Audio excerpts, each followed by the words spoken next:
Bonjour à toutes et à tous. Donc, je vous propose donc de commencer donc, cette séance d'installation du conseil municipal. Nous sommes dans une configuration qui est une configuration particulière, donc qui est la configuration d'installation du conseil. Ce n'est pas, je dirais, le fonctionnement normal de notre conseil municipal, où nous ne sommes pas positionnés de cette façon. Peut-être en introduction, donc je vous remercie de votre présence. Donc cette séance va se dérouler dans plusieurs temps. Dans un premier temps, donc, je vais procéder donc à l'installation de l'ensemble des conseillers municipaux. Je rappelle pour les conseillers municipaux qu'il y a une séance photo, donc et ça c'est important donc, que cette séance photo puisse se dérouler. Donc pour ceux qui n'ont pas eu l'occasion d'y participer avant cette séance du conseil, donc je les invite bien à faire en sorte qu'à l'issue du conseil, ils puissent être photographiés. Je vais donc procéder à l'installation officielle du conseil municipal. Ce que je vais demander aussi, pour des raisons de secrétariat, c'est qu'à l'appel de son nom, chaque conseiller et conseillère puisse répondre présent. Donc je vais vous donner lecture du procès-verbal des élections municipales qui se sont déroulées donc, le 30 mars 2014. Nombre d'électeurs et d'électrices inscrits, 23 224. Nombre de votants, 12 831.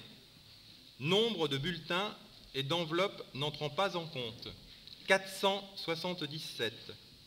Suffrages exprimés, 12 354. Honte obtenue.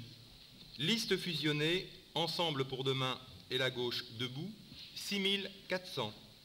Liste retrouvée Cherbourg-Octeville, 5954.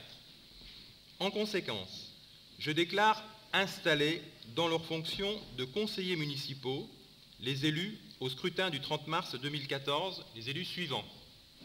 Jean-Michel Houlgat, moi-même. Geneviève Gosselin-Fleury. Ralph Lejamtel.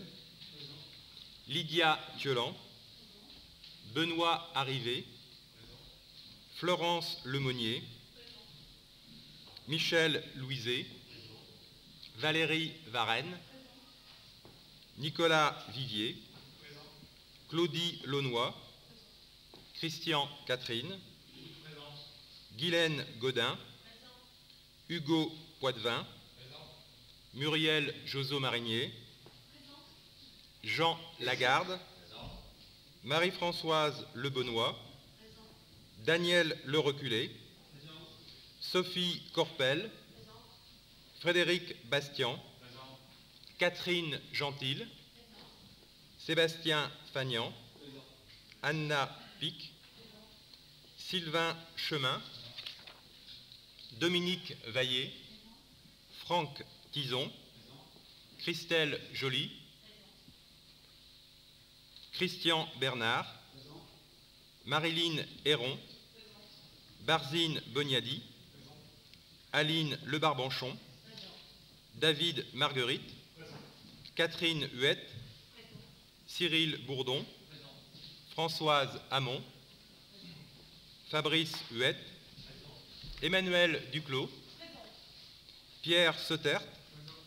Sophie Herry et Daniel Cuny. Eh bien, nous pouvons constater donc, que l'ensemble des conseillers municipaux est présent. J'ai reçu donc avant cette séance 2 demandes de parole. Donc, une première demande de parole de la part de M. David Marguerite. Je vous laisse la parole, donc un micro va vous être adressé.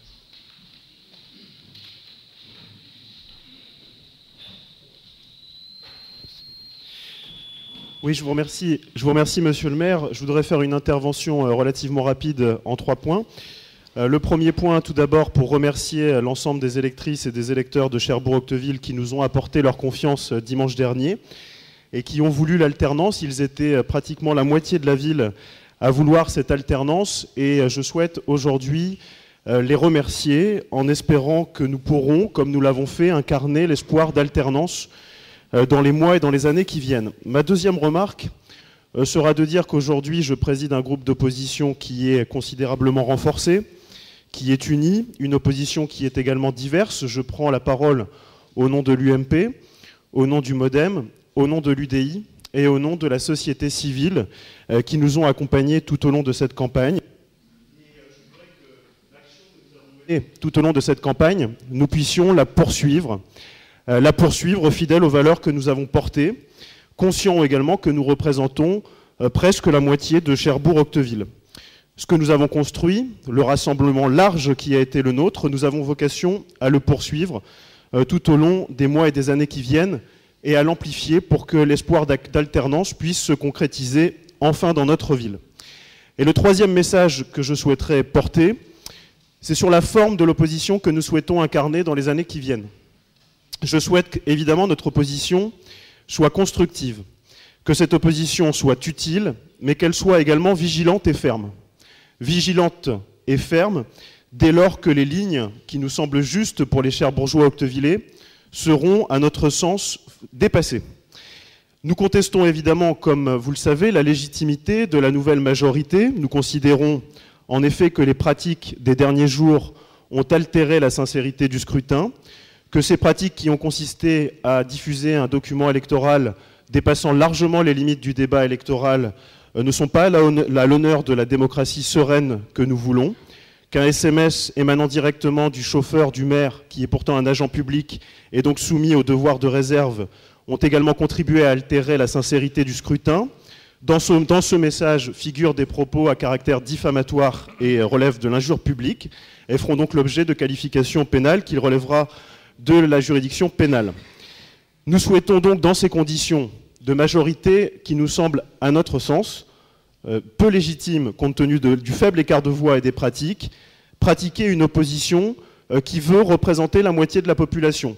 En un sens, pour vous aider à être le maire de rassemblement que vous souhaitez, nous considérons que ce nouveau contexte appelle d'une certaine manière une nouvelle façon aujourd'hui de considérer l'opposition dans les instances municipales.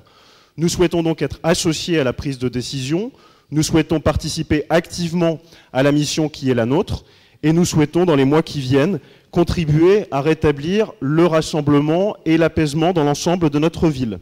C'est donc dans cette optique et selon cette ligne de conduite que nous serons cette opposition ferme, vigilante, utile, mais également respectueuse, que nous appelons de nos vœux. Voilà en quelque sorte le mot que je voulais faire passer aujourd'hui. Un remerciement appuyé pour nos électeurs, leur dire que l'espoir que nous avons mené, que nous avons porté pendant cette élection est un espoir dont nous voulons être dignes. Une opposition aujourd'hui qui sera une opposition qui parlera, qui s'exprimera et qui voudra, avec l'UDI, le MODEM, la société civile et l'UMP, porter le plus haut possible les aspirations de ces Cherbourgeois octevillais qui se sont déplacés dimanche pour demander l'alternance. Voilà en quelque sorte ce que je voulais vous dire aujourd'hui, monsieur le maire. Je vous remercie. Okay. Deuxième demande de parole, donc le micro va être passé à monsieur Ralph Lejamtel. Merci monsieur Houlgat. Donc déclaration de la Gauche Debout lors de ce premier conseil municipal. Notre groupe profite de ce premier conseil municipal pour expliquer la nature de ce que sera notre engagement pendant la durée du mandat. Les électrices et les électeurs qui ont voté pour notre liste La Gauche Debout sont légitimement exigeants. Comme nous, ils éprouvent, à l'égard de la politique menée depuis 2 ans, un sentiment de gâchis. Gâchis vis-à-vis des valeurs d'égalité et de solidarité qui ont été réaffirmées au moment des présidentielles de 2012 et qui ont permis de mettre un terme à un quinquennat où les puissances de l'argent s'étaient étalées avec arrogance et impunité. Gâchis que de prendre pour argent comptant les idées économiques libérales. Cette pensée unique dont le principal fait d'armes demeure de s'être trompé sur à peu près tout et pourtant de prétendre encore imposer ses exigences dans tous les domaines de la vie en société. La précarité et le chômage, c'est le fruit amer de l'hégémonie du capitalisme financier. La mise en danger des principes démocratiques et la tentation autoritaire, c'est encore l'hégémonie du capitalisme financier. Ils ne sont donc porteurs de rien d'autre qu'une fuite en avant dont les effets n'en finissent pas de créer de la colère et du repli sur soi. À l'opposé de cette consternante dérive, nous nous engageons à être les porte-paroles intransigeants de celles et ceux qui ne renoncent pas à la transformation sociale. Seul objectif susceptible d'apporter des réponses alternatives à la reproduction des inégalités. Aujourd'hui, nous sommes en présence d'un gouvernement qui se prétend de combat. La seule certitude, c'est que nous le combattrons. Et nous serons vent debout contre toutes les déclinaisons locales de l'austérité gouvernementale et européenne. Le scrutin de dimanche dernier, à Cherbourg-Octeville, comme partout en France, a souligné l'ampleur du rejet des politiques sociales libérales. Si le fond de l'analyse de M. Hollande nous alarme, la forme de l'analyse du scrutin de la part de certains prête à sourire. L'anachronisme et la construction idéologique du roman à l'eau de rose, insistant sur la prétendue intervention décisive du désormais ministre de l'Intérieur, a, semble-t-il, anticipé le 1er avril. Cette classe politique qui ne jure que par la personnalisation narcissique, sans comprendre ce qui se joue au niveau des collectifs humains, n'est pas à la hauteur des enjeux qui sont face à nous. La réalité, c'est que Bernard Cazeneuve, en se rappelant par pure ambition personnelle au bon souvenir des Cherbourgeois octevillais, a fait courir le risque de faire gagner la droite. D'ailleurs, tous les ministres du gouvernement héros qui se déplaçaient dans les villes, au premier comme au second tour, ont contribué à amplifier la colère annonciatrice de la défaite sans appel qui a bien eu lieu. L'abstention massive dans les quartiers populaires illustre le rejet profond de ces politiques et le sentiment d'abandon. La volonté de minimiser, voire d'ignorer l'apport décisif de la liste La Gauche Debout dans le maintien à gauche de la ville constitue pour nous un authentique hommage. Chacun a bien compris ou sera amené à comprendre la nature de la fusion entre les deux tours, une fusion sans confusion. Nous n'avons hélas pas eu à attendre longtemps pour voir confirmer nos profondes divergences.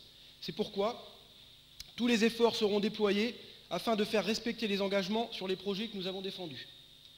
Entre le virage à gauche local entre les deux tours, matérialisé par les points de programme issus de notre projet et que nous avons co-signé avec Jean-Michel Houllegatte, et la confirmation du virage à droite au plus haut niveau de l'État en choisissant le plus droitier dans le parti du président, chacun doit mesurer l'étendue de la zone de tempête à venir. Henri Emmanuelli lui-même parle de virage à droite. Un exemple tiendra lieu de marqueur politique de la volonté de respecter les engagements. Nous voulons parler du centre de santé. Certains l'ignorent peut-être, mais la loi HPST, Hôpital Patient Santé Territoire, a porté un coup très rude à la spécificité des centres de santé. Marisol Touraine a prolongé l'attaque en apportant un soutien au secteur libéral plutôt qu'à l'assurance maladie et aux municipalités. La création de maisons de santé associant des médecins libéraux payés à l'acte a fait son temps. C'est pourtant ce schéma qui continue d'être privilégié en dépit des nécessités nouvelles. Nous nous interrogeons sur la volonté politique qui sera celle du maire adjoint aux solidarités. Nous lui disons fermement que nous serons vigilants pour éviter tout abandon et tout travestissement du projet que nous avons porté pendant cette campagne. En matière de politique de l'enfance et de la jeunesse, l'initiative et la créativité doivent aussi être de mise. Il faudra non seulement rassurer et donner des perspectives aux personnels territoriaux et aux associations intervenant auprès de publics jeunes, mais également lancer une grande concertation pour dégager une politique d'enfance et de jeunesse émancipatrice, participative, garante d'égalité, d'accès réel à la culture, aux loisirs, aux vacances et au sport. Un diagnostic sur les perspectives d'emploi et de formation devra être réalisé. Il devra montrer une réelle volonté politique de démocratiser les enjeux stratégiques de l'emploi et des filières à défendre et à promouvoir, sans donner a priori un crédit illimité aux experts en compétitivité, aux défenseurs du business as usual, excusez l'accent catastrophique, ou encore à ceux qui croient au principe usé de baisse du coût du travail.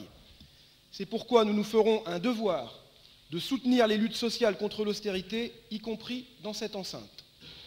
Nous proclamons que la bataille pour l'emploi passe par un engagement public ambitieux, humain et matériel, à la hauteur des enjeux industriels et respectant les savoir-faire locaux et l'innovation. Enfin, nous rappelons notre profond attachement aux politiques de solidarité et d'égalité et notre aversion face à tout discours culpabilisant, de commisération ou de compassion morale dans les réponses à apporter face aux inégalités. Il serait indigne que sous couvert de respect des critères de la Commission européenne, notre collectivité réduise la part consacrée aux situations d'urgence qui malheureusement se multiplient et doivent mobiliser toutes les énergies. Nous ferons en sorte que les communes continuent à jouer le rôle de boucliers sociaux en dépit de coupes budgétaires que nous refuserons systématiquement. Quant aux investissements pour construire la ville de demain, le risque est grand de les voir sacrifiés au nom de la rigueur. Le projet d'atelier public d'urbanisme que nous avons proposé deviendrait rapidement une coquille vide si de véritables moyens d'intervention n'étaient pas mobilisés pour accompagner l'indispensable renouvellement urbain. Dans une autre perspective, le projet de la gratuité des transports pour les demandeurs d'emploi et celui de tarification sociale pour les transports et pour l'eau devront rapidement être mis à l'ordre du jour de la communauté urbaine. Je vous ferai grâce de la lecture des points de l'accord signé entre les deux tours, mais je le tiens à la disposition de toute personne qui souhaite le voir. Merci. Ok. Bien.